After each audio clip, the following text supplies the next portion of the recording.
Hola, buenas tardes, profesora y ayudantes. Nuestro grupo, que se compone de Amara Fuensalida, Yoermari Yepes, Anaí Zambrano y yo, Andrew Jaña, presentaremos acerca de la obediencia, correspondiente al ramo de Psicología Social 1, sección 2. ¿Por qué los seres humanos obedecemos? En esta presentación exploraremos el fenómeno de la obediencia humana, un tema central en la psicología social. A lo largo de este análisis veremos cómo esta obediencia fue siendo clave en los fenómenos sociales como la autoridad, que se aplica en roles de profesor o profesora, ámbito religioso, padres o madres de familia o también instituciones. Realizamos además, como un complemento, varias entrevistas para comprender cómo funciona la obediencia en el día a día y de primera fuente.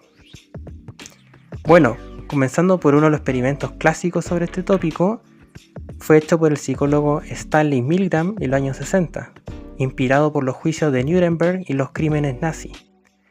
En su experimento, Milgram demostró que hasta el 65% de los participantes obedecieron órdenes de aplicar descargas eléctricas a otra persona, aunque éstas fueran potencialmente letales.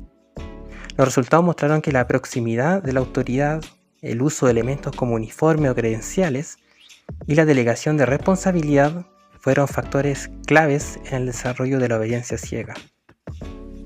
A raíz de estos experimentos, se ha reflexionado sobre la obediencia en contextos extremos, como lo hizo la filósofa Hannah Arendt al estudiar a Adolf Eichmann, uno de los principales responsables del Holocausto y los campos de exterminio en el régimen nazi.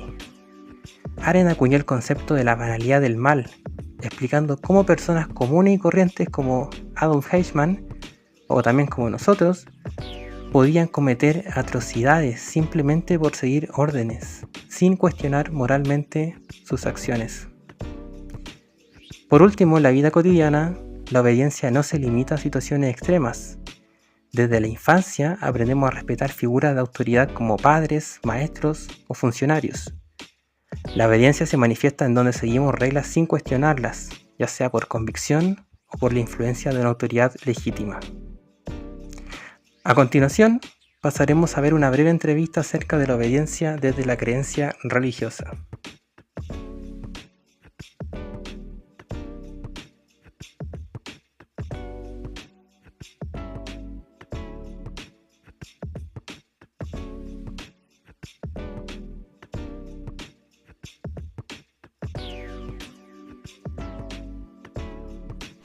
La obediencia religiosa es la sumisión voluntaria de un creyente a las normas y enseñanzas de su religión, así como la autoridad de sus líderes espirituales. Implica seguir los mandamientos divinos y las reglas de la comunidad religiosa, buscando crecer espiritualmente y acercarse a Dios. Para saber de primera fuente, entrevistamos a Claudio Medina, que se dedica como asesor pastoral y es licenciado en teología. Bueno, obediencia viene del latín, ¿cierto? Audire, es decir, escuchar, ¿no? Y luego actuar.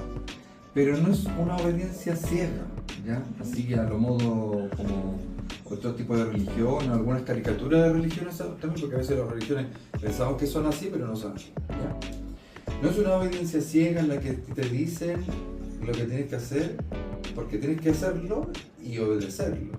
Sino más bien es una obediencia como consensuada, igual supone mucha confianza, ¿ya? Si tomamos un poco pensamos acerca de la confianza como fenómeno social de la modernidad, Luhmann dice que la confianza es un elemento que une al sistema y que por lo tanto reduce la complejidad del sistema. La obediencia supone también ese tipo de confianza, ¿ya? En cuanto a lo religioso, es un fenómeno bien especial, porque tiene que ser la obediencia tiene que ser racional, no puede ser ciega, ¿ya? O sea, no puede venir alguien y decirme, usted tiene que hacer esto o obedecer al Papa porque simplemente tiene que obedecerlo. No, está muy lejos de eso. Tiene que ser racional, consensuado, ¿ya? Tiene que pasar varios filtros en el término de que, por ejemplo, yo puede que me den una orden, pero me siento incómodo con esa orden. Entonces, por lo tanto, tengo que pensarla y preguntar también por qué esta orden o por qué esta invitación, ¿ya? Pero la obediencia deja algo muy bonito que en términos religiosos, que también te permite como confiar en el otro y en la autoridad que tiene el otro. Obedecer también está relacionado con autoridad. Y la autoridad, nosotros lo pensamos como que viene del término autor. Es decir, un autor es aquel que crea sobre algo o alguien. Y entonces también nosotros creemos que la autoridad divina, en estos términos, es nuestro autor. O sea, nuestra realidad está suspendida en las manos de alguien en el que confiamos y que nos crea además, ¿no? O sea, es como creer en tu mamá o en tu papá, ¿no? O sea, tu mamá nunca te va a dar algo malo para ti, ¿no? Al contrario, por el amor que te tiene, te va a sugerir y a veces hasta te va a imponer, ¿no? También veamos eso, ¿no? Cuando te decían, no puedes salir o no te puedes vestir así. Entonces la obediencia y la autoridad están súper relacionadas. El Padre que está en el cielo le va a dar lo que ustedes pidan, ¿no? Entonces, eso también nos pone en términos de la obediencia, en creer que el deseo de Dios para nosotros es lo mejor para nosotros. Así como un padre o una madre quiere lo mejor para sus hijos, así también Dios quiere para nosotros. Entonces, por eso la obediencia por ejemplo, a los mandamientos.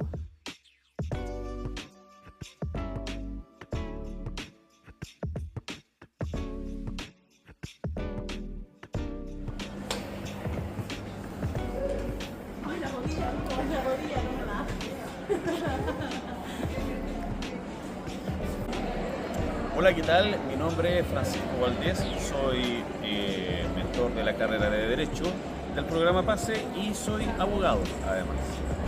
Bueno, mi pregunta para Francisco dentro de nuestro trabajo va a ser cómo funciona su rol tanto de mentor como de abogado, en su rol de autoridad y cómo funcionan con los clientes o con los alumnos que usted tiene en el caso de la obediencia. Bueno, es relativo, porque va a depender del carácter de cada persona, de la formación de cada uno.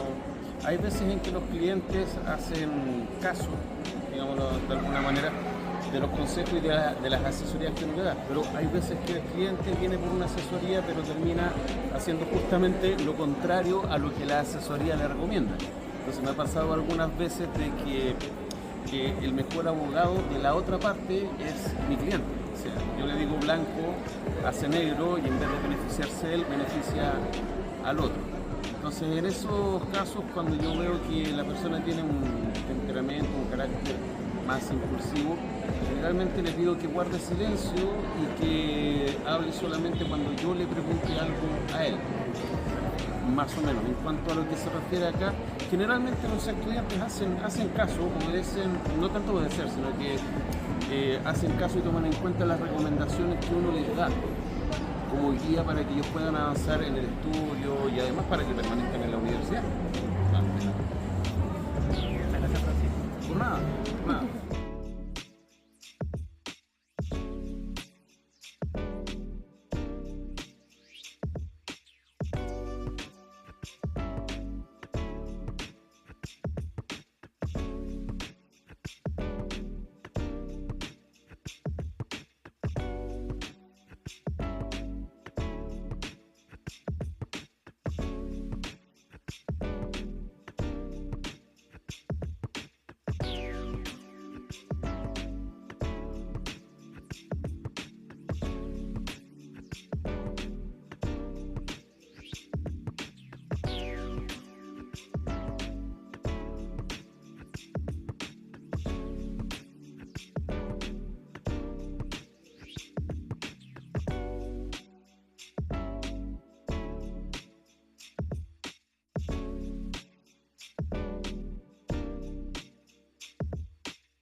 La obediencia es un fenómeno social complejo y multifacético que ha sido objeto de estudio durante décadas. Si bien es un pilar fundamental para el funcionamiento de cualquier sociedad, su naturaleza puede ser tanto constructiva como destructiva. Por un lado, la obediencia es necesaria para mantener el orden y la cohesión social. Las normas y leyes, respaldadas por figuras de autoridad, proporcionan un marco de referencia común que facilita la convivencia y el desarrollo de las comunidades. Desde una perspectiva social, es crucial fomentar un equilibrio entre la obediencia y la crítica. Una sociedad saludable es aquella en la que los individuos son capaces de obedecer las leyes y normas, pero también de cuestionarlas cuando consideran que son injustas o perjudiciales. En conclusión, la obediencia es un aspecto inherente a la naturaleza humana y a la vida en sociedad. Sin embargo, es esencial comprender los factores que influyen en la obediencia y promover un equilibrio entre la conformidad y la crítica. Solo de esta manera podremos construir sociedades más justas y equitativas.